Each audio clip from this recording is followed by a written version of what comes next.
Welcome to FloridaFishyFinger. If you're not subscribed, please do so and turn on the notification bell. That way you'll be notified as new videos like this one come out.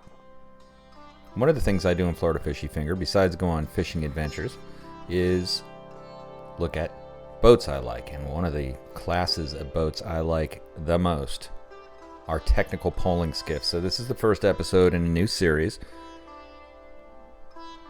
called You Ever Wonder What the Perfect Technical Poling Skiff looks like? And I know a little something about technical poling skiffs.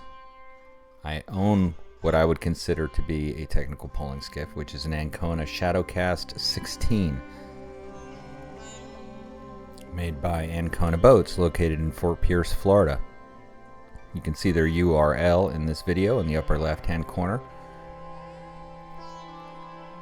I don't work for Ankona, but I bought a boat from them. And it's one of the foundational things for my fishing channel and my life. I love it. Anyway, so today we're going to look at my boat, but not exactly my boat. But before we get into that, and I'd encourage you to stay to the end of the video, I have a special treat. As you start looking at boats, there are so many excellent technical poling skiff manufacturers, and I'll be covering all of them. I'm just working to get permission to use their websites in these videos. As you start looking at technical poling skiffs, you may need to get a boat loan like I did. I had to get a small boat loan. I actually had to get a $5,000 loan when I got my Ankona. I got it from a local credit union, and I didn't actually need that much. I had saved up some money. The boat wasn't very expensive, but still just didn't have that kind of money laying around. And but yeah, I think that was the smallest loan I could get. But the cool thing about going through the link in the description, by the way, go ahead down, look in the description. We have the types of equipment that we use to fish in our videos, plus we have a link to a great provider of loans, and they will give you a small loan from $500 to $35,000 if you qualify through them. But anyway, I have the link in the description. But that's the kind of, range I think that you could expect here. Certainly get a top-notch boat from Ankona. That I can say for sure, having owned mine for almost 3 years. Okay, so let's look at my boat, the Shadowcast. And the first thing you notice is Shadowcast 18. This is the boat I wanted, actually. This is the boat I fell in love with. Watching Real Intense videos, a great shout out to them, YouTube channel. They've got an orange hulled Shadowcast 18, and they made some really cool videos. That motivated me. But then when I got into discussions with Aaron at Ankona, we kind of figured out that, well, it wouldn't fit in my garage. So I had to adjust to that fact. But they had a Shadowcast 16 available, which I quickly purchased, and I've never regretted it.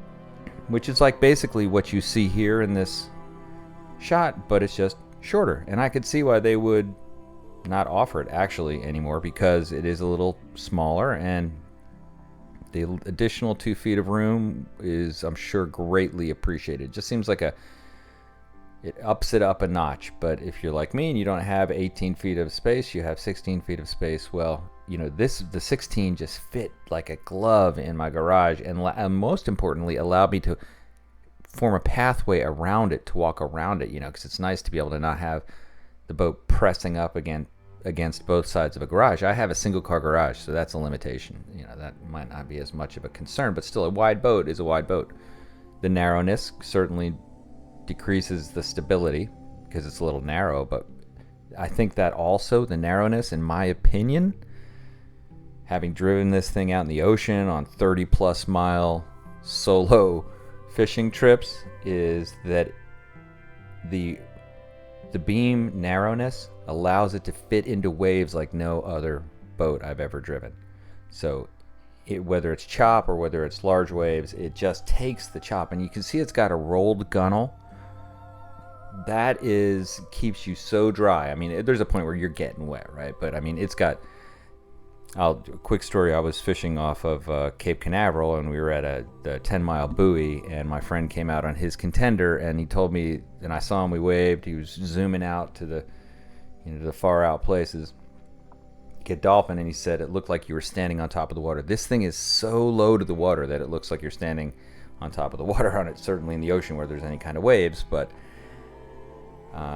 anyhow, an amazing boat. And the 18 is, I think, the preferable. And you know, they have a great description. It really, when I look at it, it hasn't really changed since when I bought it, but I found it to be completely accurate to what it delivered. Runs shallow, so shallow. To have a tunnel hull, like if you look in some of my other videos, the tunnel hull just makes a freak show shallow boat. When you're up on plane, you can go through, I don't know what the measurement is, but we've never touched bottom, and we go pole it into very, very shallow spots. I would estimate 3 inches, 3-4 inches, but I don't know, really, really shallow. The aggressive tunnel, yep, that's for sure. Now, I would say when I turn my shadow cast, it's not like a sharp turning boat. It has a little bit of, not slide. It doesn't feel like it's sliding out ever. It just is. It doesn't feel like it wants to go on a rail and turn on a dime. But I never really try to do that with it. But it's not that kind of boat anyway. But my point is that it fits into choppy conditions in a way that I have not experienced. One of the first things I did when I bought this boat was we drove it all the way. I'm about an hour away from Fort Pierce. We drove it all the way back to where we live and put it out in the water and went out in the river here. And it was a very windy, choppy day, and the river's about 3 miles wide, and we went right through. I took it right out into the most choppy cross. It was under a bridge, under a causeway, cross choppy conditions, and we ended up getting wet on that first a little bit, but I was amazed at how it handled the worst I could put it through.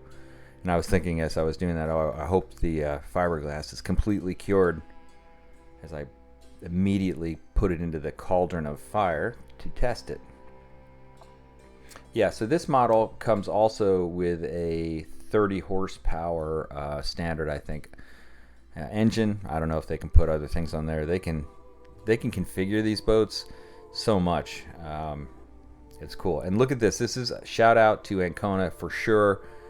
Prices right there. That was so appealing to me when I was getting ready to buy the perfect boat. And I would say I got the perfect boat for me. And one of their things was size, right? But it's been versatile, way more versatile than you might think.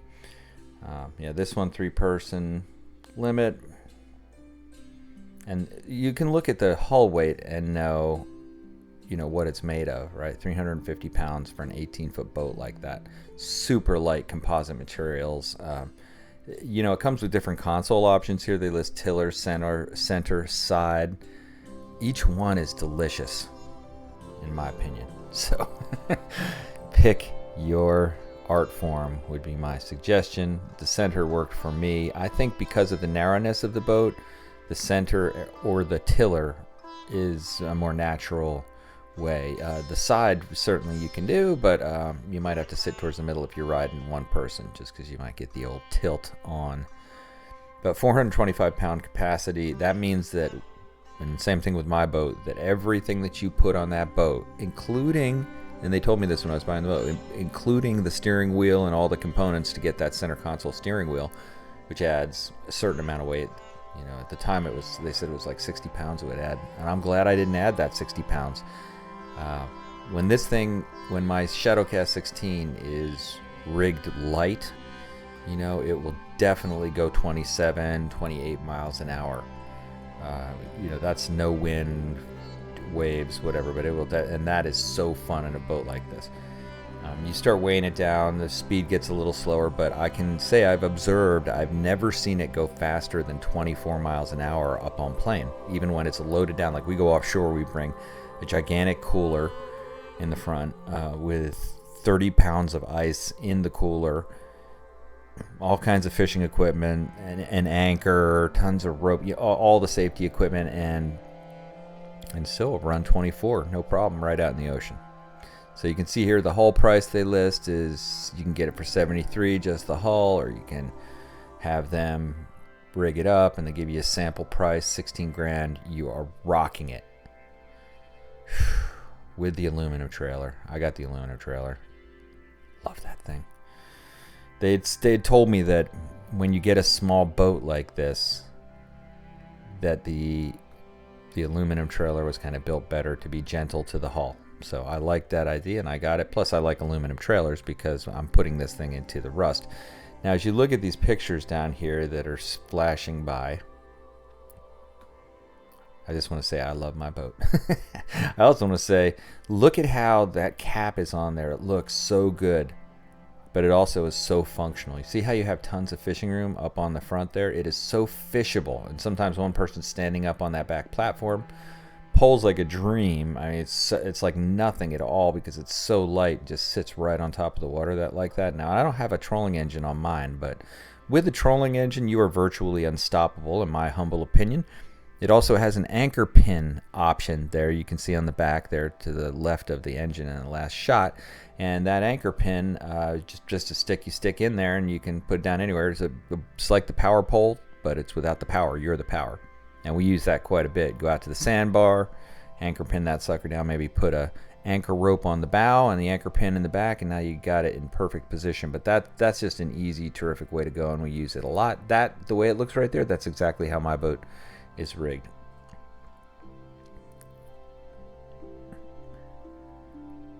So yeah, this is definitely a contender in anybody's list of options. So if you're interested in it, go ahead and contact the good folks down at Ankona, and also go ahead and subscribe to Florida Fishy Finger if you haven't already. And thanks for watching. Have a great day.